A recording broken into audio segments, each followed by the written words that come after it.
ಕೇಂದ್ರ ಕೃಷಿ ಸಚಿವಾಲಯ ಹಾಗೂ ವಿವಿಧ ಇಲಾಖೆಗಳ ಸಹಯೋಗದಲ್ಲಿಂದು ಚಾಮರಾಜನಗರದ ಹೆಗ್ಗೋಠಾರ ಪಂಚಾಯಿತಿ ವ್ಯಾಪ್ತಿಯಲ್ಲಿ ವಿಕಸಿತ ಕೃಷಿ ಸಂಕಲ್ಪ ಅಭಿಯಾನ ಹಮ್ಮಿಕೊಳ್ಳಲಾಗಿತ್ತು.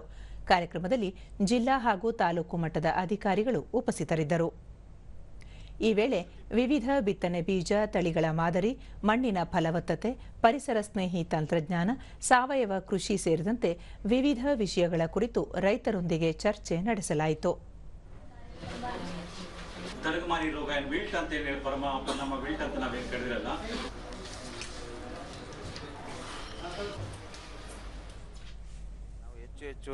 ದೂರದರ್ಶನದೊಂದಿಗೆ ರೈತ ರಮೇಶ್ ಈ ಅಭಿಯಾನದಿಂದ ಮಣ್ಣು ಹಾಗೂ ನೀರಿನ ಪರೀಕ್ಷೆ ಕುರಿತು ತಿಳಿದುಕೊಳ್ಳಲು ಸಹಕಾರಿಯಾಯಿತು.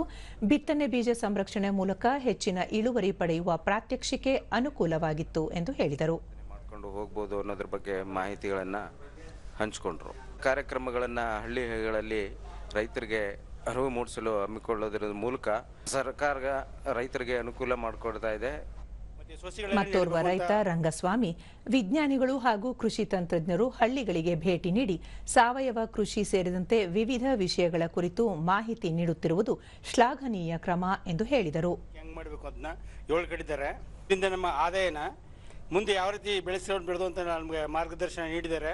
ನಮ್ಮ ಹೆಗ್ಗೋಠಾರ ಗ್ರಾಮಕ್ಕೆ ಬಂದು ನಾವಿರೋ ಕಡೆಗೆ ನಮಗೆಲ್ಲ ಥರದ ಸಪೋರ್ಟು ಸೌಲಭ್ಯಗಳನ್ನು ಒದಗಿಸಲು ಮಾತನಾಡಿ ಎಲ್ಲರೂ ತೋರಿಸ್ಕೊಟ್ಟಿದ್ದಾರೆ. ಕೃಷಿ ವಿಜ್ಞಾನ ಕೇಂದ್ರದ ತಾಂತ್ರಿಕ ಅಧಿಕಾರಿ ಪಂಪನಗೌಡ, ದೇಶದ ಸುಮಾರು 700 ಜಿಲ್ಲೆಗಳಲ್ಲಿ ವಿಕಸಿತ ಕೃಷಿ ಸಂಕಲ್ಪ ಅಭಿಯಾನ ಹಮ್ಮಿಕೊಳ್ಳಲಾಗಿದೆ. ರೈತರಿಗೆ ನೂತನ ತಂತ್ರಜ್ಞಾನಗಳ ಕುರಿತು ಮಾಹಿತಿ ನೀಡಲಾಗುತ್ತಿದೆ ಎಂದು ಹೇಳಿದರು.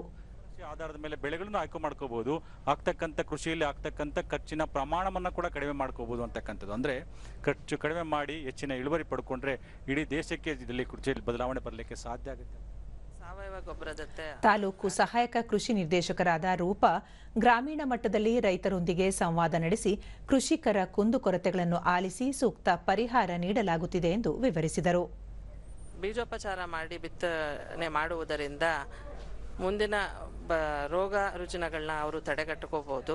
ಇದರಿಂದ ಖರ್ಚು ಕೂಡ ಕಡಿಮೆ ಆಗುತ್ತೆ, ಹಾಗೆಯೇ ಇಳುವರಿ ಜಾಸ್ತಿ ಆಗುತ್ತೆ.